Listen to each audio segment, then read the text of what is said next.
ఓం శ్రీ మహాగణాధిపతే నమః. అందరికి నమస్కారం. సింహరాశివారికి రాబోయే 4 రోజులు ఆగస్టు 5, 6, 7, 8 తేదీలలో గ్రహాల కదలికలు మీ జీవితాన్ని ఎలా మలచబోతున్నాయో, మీకు ఎలాంటి అవకాశాలను అందించబోతున్నాయో, మరియు మీరు ఎలాంటి జాగ్రత్తలు తీసుకోవాలో నేను వివరిస్తాను. కాబట్టి వీడియో ఎక్కడ స్కిప్ చేయొద్దండి. చివరి వరకు చూస్తేనే అసలు మీకు ఎటువంటి అదృష్టం పట్టబోతోంది అని చెప్పి కూడా పూర్తిగా అర్థమవుతుంది. వీడియోలోకి వెళ్లే ముందు మా చిన్న రిక్వెస్ట్ ఏంటంటే, ఇంతకుముందు మా ఛానల్ మీరు సబ్స్క్రైబ్ చేసుకోకపోతే సబ్స్క్రైబ్ చేసుకోండి. అలాగే గంట సింబల్ని క్లిక్ చేయండి. అప్పుడే మీకు మా వీడియోలు నోటిఫికేషన్లో వస్తాయి. అలాగే జై శ్రీకృష్ణ అని కామెంట్ చేయండి.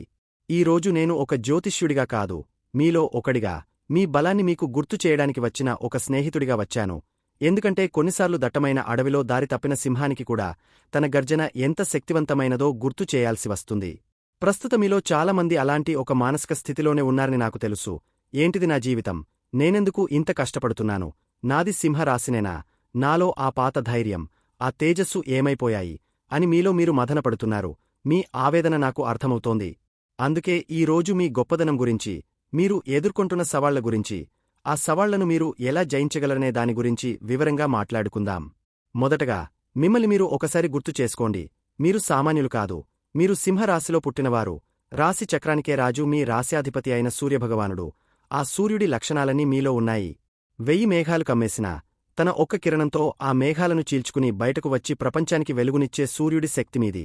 మీది ఇచ్చే చెయ్యి, పుచ్చుకునే చెయ్యి కాదు. మీ హృదయం చాలా విశాలమైనది.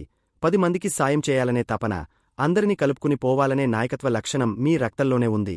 ఆత్మగౌరవం, ఆత్మాభిమానం మీకు ప్రాణం కన్నా ఎక్కువ. ఎవరి దగ్గరా తలవంచరు, ఎవరికీ అన్యాయం చేయరు. మీరున్న చోట ఒక ప్రత్యేకమైన వాతావరణముంటుంది. మీ మాటలో ఒక అధికారం, మీ నడకలో ఒక దర్పం, మీ చూపులో ఒక విశ్వాసముంటాయి. ఇవన్నీ నేను కొత్తగా చెబుతున్నవి కావు. ఇవన్నీ మీ సహజ గుణాలు. ఒక చెట్టు తన నీడను అందరికీ పంచినట్టు, మీరు మీ ఆదరణను, ప్రేమను అందరికీ పంచుతారు. మీ స్నేహితుల కోసం, మీ కుటుంబం కోసం ఎంతటి త్యాగానికైనా సిద్ధపడతారు. ఇంతటి గొప్ప లక్షణాలున్న మీరు ఈ రోజు ఎందుకు నిరుత్సాహంగా ఉన్నారు? దానికి కారణం గ్రహాల ప్రభావం. ఒక రాజుగారికి కూడా కొన్నిసార్లు పరీక్షా సమయం వస్తుంది. ఆ పరీక్షలో నెగ్గితేనే ఆయన మరింత గొప్ప రాజుగా కీర్తించబడతాడు. ప్రస్తుతం మీరు అలాంటి ఒక పరీక్షా కాలంలోనే ఉన్నారు. ముఖ్యంగా 3 గ్రహాల ప్రభావం మీ జీవితంపై బలంగా ఉంది. వాటిని చూసి భయపడటం కాదు, వాటిని అర్థం చేసుకుని, వాటిని ఎలా ఎదుర్కోవాలో తెలుసుకోవడమే తెలివైన పని. మొదటిది, మిమ్మల్ని ఎక్కువగా ఇబ్బంది పెడుతున్నది అష్టమంలో ఉన్న శని. ఈ శనిదేవుడిని చూసి అందరూ భయపడతారు. కాని నిజానికి ఆయన ఒక గురువు, ఒక కఠినమైన శిక్షకుడు.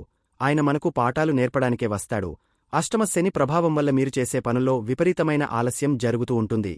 దాదాపు పూర్తయింది అనుకున్న పని కూడా చివరి నిమిషంలో ఆగిపోతుంది. మీరు ఎంత కష్టపడినా సరైన గుర్తింపు రావడం లేదు. మీ శ్రమను వేరేవాళ్లు దోచుకుంటున్నారు. ఆర్థికంగా ఊహించని ఖర్చుల మీద పడుతున్నాయి. ఆరోగ్యం కూడా మాటిమాటికి దెబ్బతింటోంది. శారీరకంగా కంటే మానసికంగా ఎక్కువ అలసిపోతున్నారు. ఎవరిని నమ్మాలో, ఎవరిని నమ్మకూడదో తెలియని గందరగోళం. మీ చుట్టూ ఉన్నవాళ్లే మీకు శత్రువులుగా కనిపిస్తున్నారు. ఇదంతా ఎందుకు జరుగుతోందంటే, శనిదేవుడు మీకు ఓపిక అనే పాఠాన్ని నేర్పుతున్నాడు. మీలో ఉన్న అహంకారాన్ని, గర్వాన్ని తగ్గించి వినయాన్ని నేర్పుతున్నాడు. ప్రతిదీ నా ఇష్టం ప్రకారమే జరగాలి అనే మీ సహజ స్వభావానికి బదులుగా, కొన్నిసార్లు పరిస్థితులకు అనుగుణంగా సర్దుకుపోవాలి అనే జీవిత సత్యాన్ని బోధిస్తున్నాడు. ఈ కాలంలో మిమ్మల్ని మోసం చేసిన వాళ్లు, మీ నుంచి దూరమైన వాళ్ల గురించి బాధపడకండి. శనిదేవుడు మీ జీవితంలో నుంచి చెత్తను ఏర్వేస్తున్నాడని సంతోషించండి. ఈ పరీక్షలో నెగ్గాలంటే మీరు చేయాల్సిందల్లా ఓపిక పట్టడమే. మీ పని మీరు నిజాయితీగా చేసుకుంటూ వెళ్ళండి. ఫలితం గురించి ఎక్కువగా ఆశించకండి. ఈ కాలం మిమ్మల్ని ఒక ముడి వజ్రం నుండి సానబెట్టిన వజ్రలా తయారు చేస్తుంది. రెండవది, మీ రాశిలోనే కేతువు, 7వ ఇంట్లో రాహువు ఉండటం. ఇది మీ వ్యక్తిత్వాన్ని, మీ సంబంధాలను తీవ్రంగా ప్రభావితం చేస్తోంది. మీ రాశిలో, అంటే మీ తలమీద కేతువు కూర్చోవడం వల్ల మీకు మీ మీద మీకే సందేహాలు వస్తున్నాయి. నేను ఎవరు? నా జీవిత లక్ష్యమేంటి? నేను సరైన మార్గంలోనే వెళ్తున్నానా అనే ప్రశ్నలు మిమ్మల్ని తొలిచేస్తున్నాయి. ఏదో తెలియని ఒంటరితనం, నిర్లిప్తత ఆవహిస్తున్నాయి. దేనిమీదా పూర్తి ఆసక్తి కలగడం లేదు. ఇది ఒక రకమైన ఆధ్యాత్మిక వేదన. కేతువు మిమ్మల్ని లోపలికి చూసుకోమంటున్నాడు. బయట ప్రపంచంలో వెలుగు కోసం వెతకడం ఆపి, నీ లోపల ఉన్న ఆత్మజ్యోతిని వెలిగించుకోమని చెబుతున్నాడు. ధ్యానం, యోగా, ఆధ్యాత్మిక చింతన వైపు మనసు మళ్లించడానికి ఇది సరైన సమయం. ఇక రాహువు 7వ ఇంట్లో అంటే భాగస్వామి స్థానంలో ఉండటం వల్ల మీ వైవాహిక జీవితంలో, వ్యాపార భాగస్వామ్యాల్లో గందరగోళం సృష్టిస్తున్నాడు. మీ భాగస్వామి ప్రవర్తన మీకు అంతుపట్టకుండా ఉంది. చిన్న చిన్న విషయాలకే అపార్థాలు, గొడవలు వస్తున్నాయి. మీ మధ్య దూరం పెరుగుతోందని మీరు ఆందోళన చెందుతున్నారు. రాహువు మాయాగ్రహం, లేనిదాన్ని ఉన్నట్టు, ఉన్నదాన్ని లేనట్టు చూపిస్తాడు. ఈ సమయంలో మీరు మీ భాగస్వామిని అనుమానించడం మానేసి వారితో ఓపికగా మాట్లాడాలి, వారిని అర్థం చేసుకోవడానికి ప్రయత్నించాలి. మీ నాయకత్వ లక్షణాన్ని ఇక్కడ ఉపయోగించండి. ఒక నాయకుడు తన ప్రజల సమస్యలను ఓపికగా విన్నట్టు మీరు మీ భాగస్వామి చెప్పేది వినండి, మీ బంధం నిలబడుతుంది. మూడవది, మీ రాశ్యాధిపతి అయిన సూర్యుడి సంచారం. సూర్యుడు వ్యయస్థానంలాంటి దుస్థానాల్లో ప్రయాణిస్తున్నప్పుడు మీలో శక్తి తగ్గినట్టు, ఆత్మవిశ్వాసం సనగిల్లినట్టు అనిపిస్తుంది. అనవసరమైన ఖర్చులు పెరుగుతాయి. కంటికి కనిపించని శత్రువులు మిమ్మల్ని ఇబ్బంది పెట్టాలని చూస్తారు. నిద్రలేమి, మానసిక ఆందోళన పెరుగుతాయి. ఇది చూసి భయపడకండి. సూర్యుడు ప్రతి నెలా రాశి మారతాడు. ఇది తాత్కాలికమైన దశ మాత్రమే. సింహం వేటాడే ముందు ఎలాగైతే కాసేపు విశ్రాంతి తీసుకుని శక్తిని కూడగట్టుకుంటుందో, అలాగే మీరు కూడా ఈ సమయాన్ని మీ భవిష్యత్ ప్రణాళికల కోసం, మీ ఆరోగ్యాన్ని మెరుగుపరుచుకోవడం కోసం ఉపయోగించుకోవాలి. మిత్రులారా, ఈ సమస్యలన్నీ చూసి మీరు భయపడతారని నేను చెప్పడం లేదు. ఈ సమస్యల వెనుక ఉన్న అవకాశాలను మీకు చూపించడానికే చెబుతున్నాను.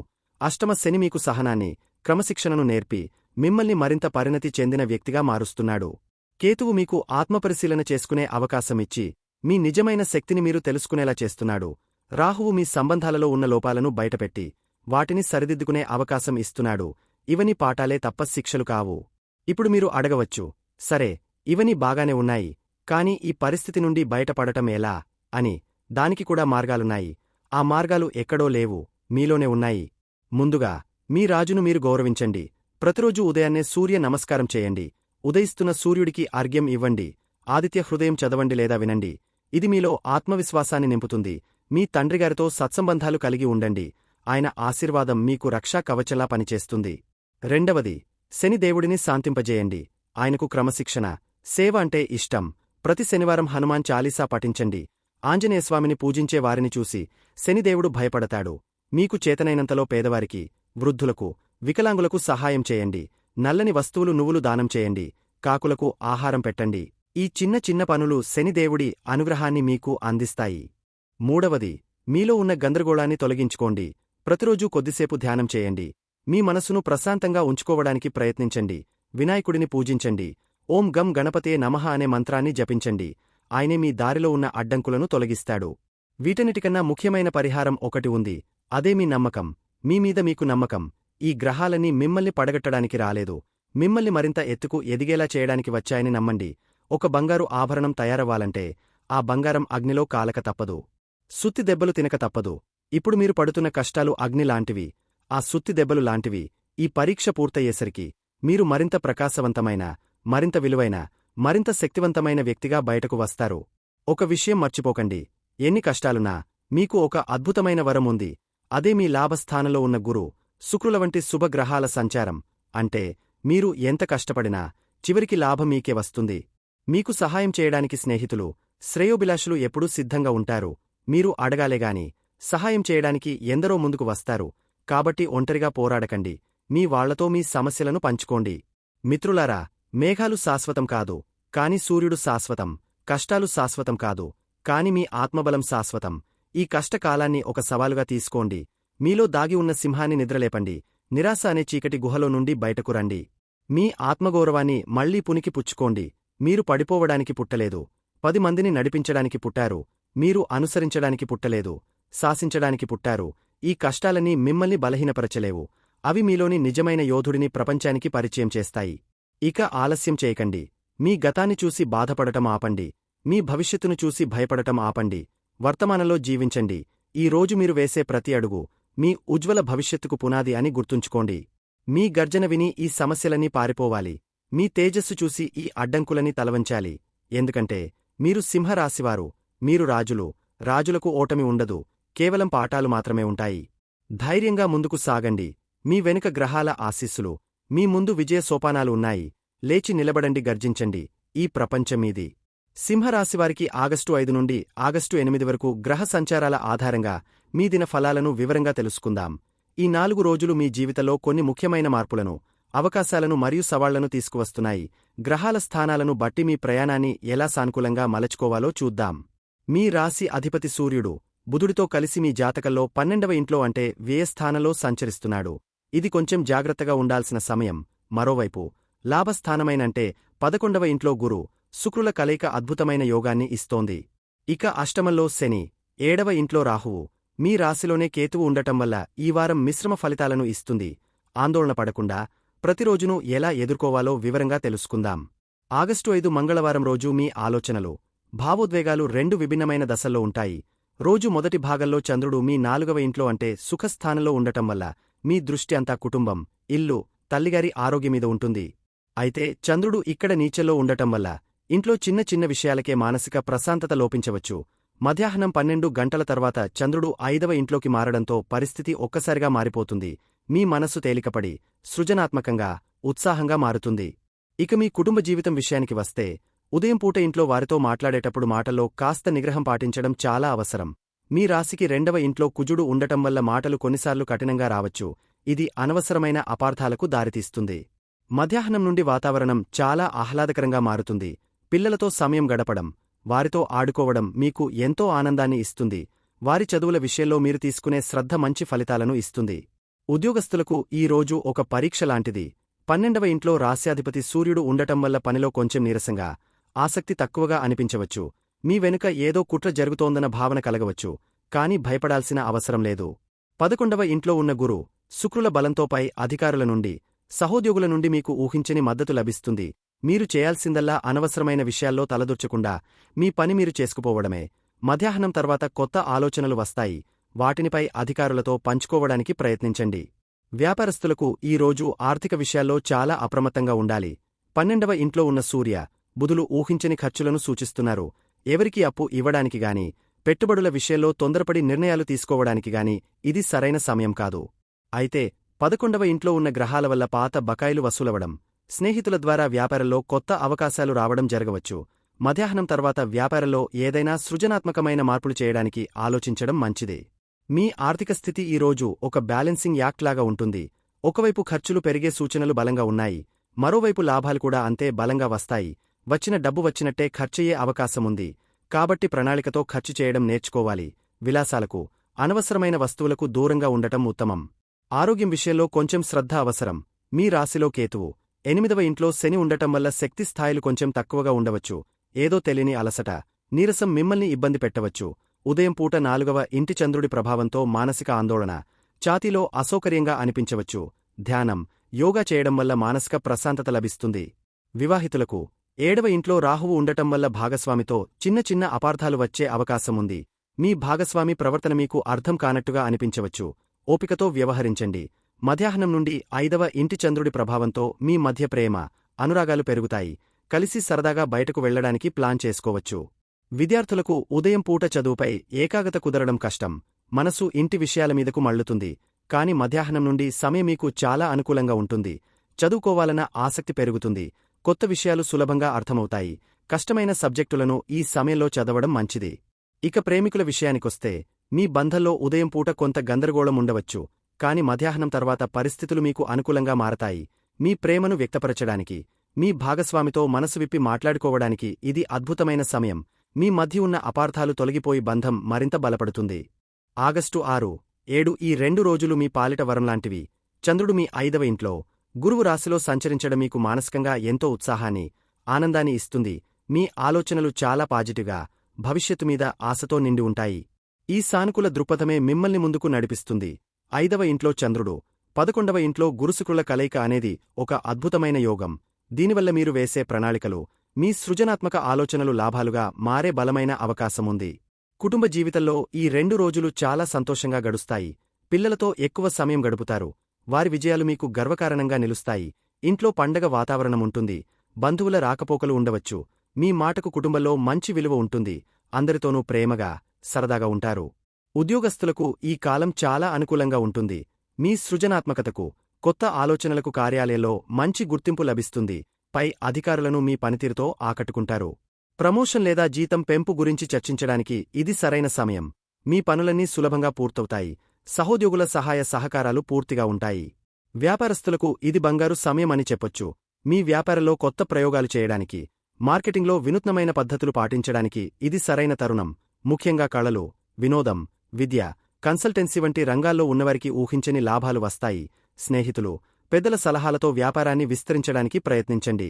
ఆర్థికంగా ఈ 2 రోజులు చాలా బలంగా ఉంటాయి. 11వ ఇంట్లో ఉన్న గురు, శుక్రులు అనేక మార్గాల నుండి ధనాన్ని తీసుకువస్తారు. స్టాక్ మార్కెట్ వంటి స్పెక్యులేటివ్ రంగాల్లో కూడా అదృష్టం కలిసి రావచ్చు. కాని నిపుణుల సలహా తీసుకోవడం ఉత్తమం. పాత పెట్టుబడుల నుండి మంచి లాభాలు అందుకుంటారు. ఖర్చులు ఉన్నప్పటికీ ఆదాయం ఎక్కువగా ఉండటం వల్ల మీకు ఎలాంటి ఇబ్బంది ఉండదు. ఆరోగ్యం సాధారణంగా బాగుంటుంది. మానసికంగా ఉత్సాహంగా ఉండటం వల్ల శారీరకంగా కూడా చురుగ్గా ఉంటారు. పాత ఆరోగ్య సమస్యల నుండి ఉపశమనం లభిస్తుంది. అయితే 8వ ఇంట్లో శని ఉన్నాడన్న విషయం మర్చిపోవద్దు. ఆహారం విషయంలో, ప్రయాణాల్లో జాగ్రత్తగా ఉండటం ఎప్పటికీ మంచిదే. వివాహితలకు ఈ 2 రోజులు చాలా రొమాంటిక్గా గడుస్తాయి. మీ భాగస్వామితో మీ అనుబంధం మరింత బలపడుతుంది. కలిసి విహారయాత్రలకు ప్లాన్ చేసుకోవచ్చు. ఒకరినొకరు బాగా అర్థం చేసుకుంటారు. సంతానం కోసం ఎదురుచూస్తున్న దంపతులకు శుభవార్త అందే అవకాశముంది. విద్యార్థులకు ఇది ఒక అద్భుతమైన సమయం. ఏకాగ్రత అమోఘంగా ఉంటుంది. ఎంత కష్టమైన పాఠాన్నైనా సులభంగా గ్రహిస్తారు. పోటీ పరీక్షలకు సిద్ధమవుతున్నవారు మంచి ఫలితాలను సాధిస్తారు. కొత్త కోర్సుల్లో చేరడానికి లేదా ఉన్నత విద్య కోసం ప్రణాళికలు వేసుకోవడానికి ఇది చాలా అనుకూలమైన కాలం. ప్రేమికులకు ఈ 2 రోజులు స్వర్గంలా ఉంటాయి. మీ ప్రేమ బంధంలో మాధుర్యం నిండి ఉంటుంది. కలిసి భవిష్యత్తు గురించి ముఖ్యమైన నిర్ణయాలు తీసుకుంటారు. మీ ప్రేమను కుటుంబ సభ్యులకు తెలియజేయాలనుకుంటే ఇది సరైన సమయం. మీ సంబంధానికి వారి నుండి ఆమోదం లభించే అవకాశాలు ఎక్కువగా ఉన్నాయి. ఆగస్టు 7 ఈ రోజు వాతావరణం కొద్దిగా మారుతుంది. చంద్రుడు మీ 6వ ఇంట్లోకి అంటే శత్రు, రోగ, రుణస్థానంలో ప్రవేశిస్తున్నాడు. కాబట్టి నిన్నటి ఉత్సాహం స్థానంలో ఈ రోజు కాస్త బాధ్యత, శ్రమ చోటు చేసుకుంటాయి. రోజువారీ పనులు, పోటీ, ఆరోగ్య సమస్యల మీద మీ దృష్టి కేంద్రీకృతమవుతుంది. ఇది ప్రతికూలమైన రోజు కాదు, కానీ ఆచరణాత్మకంగా జాగ్రత్తగా ఉండాల్సిన రోజు. కుటుంబ జీవితంలో రోజువారీ బాధ్యతల వల్ల కొంచెం ఒత్తిడికి గురవుతారు. ఇంట్లో చిన్న చిన్న పనుల విషయంలో వాదనలు రావచ్చు. అందరినీ కలుపుకుని పోవడానికి మీరు కొంచెం ఎక్కువగా శ్రమించాల్సి ఉంటుంది. మీ మాటతీరు వల్ల ఎవరూ నొచ్చుకోకుండా చూసుకోవడం ముఖ్యం. ఉద్యోగస్తులకు ఈ రోజు పనిభారం ఎక్కువగా ఉంటుంది. మీమీద పోటీ పెరగవచ్చు లేదా మీ పనిలో చిన్న చిన్న అడ్డంకులు ఎదురుకావచ్చు. అయితే మీరు భయపడాల్సిన పనిలేదు. మీ కష్టపడే తత్వం, పట్టుదల మిమ్మల్ని విజేతగా నిలబెడతాయి. మీ బాధ్యతలను సక్రమంగా నిర్వర్తించడంపై దృష్టి పెట్టండి. అనవసరమైన వాదనలకు దూరంగా ఉండండి. వ్యాపారస్తులకు ఇది రోజువారీ కార్యకలాపాలను చక్కదిద్దుకోవాల్సిన రోజు. కొత్త ఒప్పందాలు లేదా పెద్ద పెట్టుబడుల కన్నా సిబ్బందిని నిర్వహించడం, పాత అప్పులను తీర్చడం, రావాల్సిన బకాయిలను వసూలు చేసుకోవడం వంటి వాటిపై దృష్టి పెట్టండి. ఈ రోజు తీసుకునే నిర్ణయాలు చాలా ఆచరణాత్మకంగా ఉండాలి. ఆర్థికంగా ఈ రోజు మిశ్రమంగా ఉంటుంది. 6వ ఇంటి చంద్రుడి వల్ల ఆరోగ్యం కోసం లేదా పాత అప్పులు తీర్చడం కోసం డబ్బు ఖర్చు చేయాల్సి రావచ్చు. అయితే 11వ ఇంట్లో ఉన్న గ్రహాల మద్దతు వల్ల ఆదాయానికి లోటు ఉండదు. కాని ప్రతి రూపాయిని జాగ్రత్తగా ఖర్చు చేయాలి. పొదుపుపై దృష్టి పెట్టడం చాలా అవసరం. ఆరోగ్యం ఈ రోజు మీ ప్రధాన ఆందోళన కావచ్చు. 6వ ఇంటి చంద్రుడు, 8వ ఇంటి శని కలయిక చిన్న చిన్న ఆరోగ్య సమస్యలను సూచిస్తోంది. జీర్ణ సంబంధిత సమస్యలు, అలసట, కాళ్ల నొప్పులు వంటివి ఇబ్బంది పెట్టవచ్చు. ఏ చిన్న అనారోగ్య లక్షణాన్ని కూడా నిర్లక్ష్యం చేయవద్దు. సరైన విశ్రాంతి, పౌష్టికాహారం తీసుకోవడం చాలా ముఖ్యం. వివాహితలకు ఈ రోజు ఒకరికొకరు బాధ్యతల్లో సహాయం చేసుకోవాల్సిన రోజు. రొమాన్స్ కన్నా ప్రాక్టికల్ విషయాలపై దృష్టి ఉంటుంది. రోజువారీ పనుల వల్ల మీ మధ్య చిన్నపాటి చిరాకులు రావచ్చు. ఓపికతో ఒకరికొకరు మద్దతుగా నిలబడితే ఈ రోజును సులభంగా గడిపేయవచ్చు. విద్యార్థులకు ఈ రోజు కష్టపడితేనే ఫలితం దక్కుతుంది. చదువులో కొన్ని సవాళ్లను ఎదుర్కోవలసి రావచ్చు. ఏకాగ్రత కోసం ఎక్కువగా శ్రమించాలి. ముఖ్యంగా పోటీ పరీక్షలకు సిద్ధమవుతున్న వారికి ఈ రోజు పట్టుదలతో చదవడం వల్ల మంచి పునాది పడుతుంది. ప్రేమికులకు ఈ రోజు కొంచెం పరీక్షా సమయం. చిన్న చిన్న విషయాలకే మీ మధ్య అపార్థాలు తలెత్తవచ్చు. ఒకరినొకరు నిందించుకోవడం మానేసి ఒకరి సమస్యలను మరొకరు అర్థం చేసుకోవడానికి ప్రయత్నించండి. ఆచరణాత్మకంగా ఉండి ఒకరికొకరు మద్దతుగా నిలవడం వల్ల మీ బంధం మరింత బలపడుతుంది. మొత్తమీద ఈ 4 రోజులు సింహరాశివారికి జీవితంలోని విభిన్న కోణాలను చూపిస్తాయి. ఒకవైపు లాభాలు, ఆనందముంటే మరోవైపు ఖర్చులు, సవాళ్లు కూడా ఉన్నాయి. మీకున్న గొప్ప బలం 11వ ఇంట్లో ఉన్న గురు, శుక్రులు. వారిని నమ్ముకుని ప్రతికూల గ్రహస్థానాల పట్ల జాగ్రత్తగా ఉంటూ ప్రతిరోజునూ ఓపికతో, సానుకూల దృక్పథంతో ఎదుర్కొంటే మీరు తప్పకుండా విజయం సాధిస్తారు. ధైర్యంగా ముందుకు సాగండి. సింహరాశివారు ప్రస్తుతమున్న గ్రహస్థితులను బట్టి పాటించాల్సిన పరిహారాలను తెలుసుకుందాం. మీరు సింహం లాంటివాళ్లు. ధైర్యానికి, ఆత్మవిశ్వాసానికి మీరే పెట్టింది పేరు. కాని కొన్నిసార్లు మన రాజుగారైన సూర్యభగవానుడు కొంచెం బలహీనంగా ఉన్నప్పుడు మనలో శక్తి తగ్గినట్టు, ఏదో తెలియని నిరుత్సాహం ఆవరించినట్టు అనిపిస్తుంది. ప్రస్తుతం మీ రాశ్యాధిపతి 12వ ఇంట్లో ఉండటం వల్ల అదే జరుగుతోంది. దీనికి మీరు చేయాల్సింది చాలా సులువైన పని. ప్రతిరోజూ పొద్దున్నే లేవగానే స్నానం చేసి సూర్యుడికి ఒక చెంబుడు అర్ఘ్యం సమర్పించండి. ఆ నీళ్లు ఇస్తూ ఓం సూర్యాయ నమః అని మనసులో అనుకుంటే చాలు. అది మీ రాజుకు మీరు ఇస్తున్న గౌరవం లాంటిది. అలాగే మీ తండ్రిగారితో, తండ్రిలాంటి పెద్దవాళ్లతో ప్రేమగా మాట్లాడండి. వారి ఆశీర్వాదం తీసుకోండి. చూడండి మీలో ఎంత తేడా వస్తుందో. మీలో మళ్లీ ఆ సింహగర్జన మొదలవుతుంది. ఇక రెండో ముఖ్యమైన విషయం, అష్టమంలో శని, మీ రాశిలోనే కేతువు ఉండటం. దీనివల్ల పనుల్లో కొంచెం ఆలస్యం అనుకోని అడ్డంకులు మనసులో ఏదో తెలియని గందరగోళం వస్తుంటాయి. దీనికి మీరు భయపడాల్సిన పనేలేదు. మనందరికీ అండగా ఆంజనేయస్వామి ఉన్నాడు కదా. ప్రతిరోజూ కనీసం మంగళ శనివారాల్లో అయినా హనుమాన్ చాలీసా చదవండి లేదా వినండి. ఆయనను తలచుకుంటే చాలు, శని ప్రభావం సగానికి సగం తగ్గిపోతుంది. అలాగే శనివారం రోజు మీకు తోచినంతలో నల్ల నువ్వులుగాని నూనెగాని దానం చేయడం, లేదా పేదవాళ్లకు ఆకలితో ఉన్నవాళ్లకు అన్నం పెట్టడం లాంటివి చేయండి. మనసు గందరగోళంగా ఉన్నప్పుడు ఓం గం గణపతియే నమః అని వినాయకుడిని తలుచుకోండి. ఆయనే అన్ని అడ్డంకులను తొలగించి దారి చూపిస్తాడు. చివరగా ఒక ముఖ్యమైన విషయం గుర్తుంచుకోండి. ఎన్ని సమస్యలున్నా మీకు ఒక అద్భుతమైన బలముంది. అదే మీ లాభస్థానంలో ఉన్న గురువు శుక్రుడు. వాళ్లు మీకు ఎప్పుడూ మంచే చేస్తారు, అవకాశాలను మీ ముందుకు తెస్తారు. మీరు చేయాల్సిందల్లా మీ స్నేహితులతో శ్రేయోభిలాషులతో మంచి సంబంధాలు కొనసాగించడం. వాళ్ల రూపంలోనే మీకు సహాయం అందుతుంది. చెడు ఆలోచనలకు నిరాశకు చోటివ్వకుండా మీమీద మీకు నమ్మకముంచండి. మీరు రాజులు. చిన్న చిన్న మేఘాలు చూసి సూర్యుడు భయపడడు. అలాగే మీరు కూడా ఈ చిన్న చిన్న ఇబ్బందులను చూసి అధైర్యపడకండి. రోజూ సూర్యుడికి నమస్కరించి హనుమంతుడిని తలచుకుని మంచి మనసుతో మీ పని మీరు చేసుకుంటూ వెళ్ళండి. విజయం తప్పకుండా మీదే అవుతుంది. చూశారు కదండి. ఈ వీడియో గనక మీకు నచ్చినట్లయితే ప్లీజ్ లైక్ చేసి మీ ఫ్రెండ్స్కి షేర్ చేయండి. అలాగే జై శ్రీకృష్ణ అని కామెంట్ చేయండి. అలాగే మా కొత్త వీడియోలు మీకు వెంటనే చేరాలంటే మా ఛానల్ను సబ్స్క్రైబ్ చేసుకుని పక్కనే ఉన్నటువంటి బెల్ ఐకాన్ని ప్రెస్ చేయండి. ధన్యవాదములు.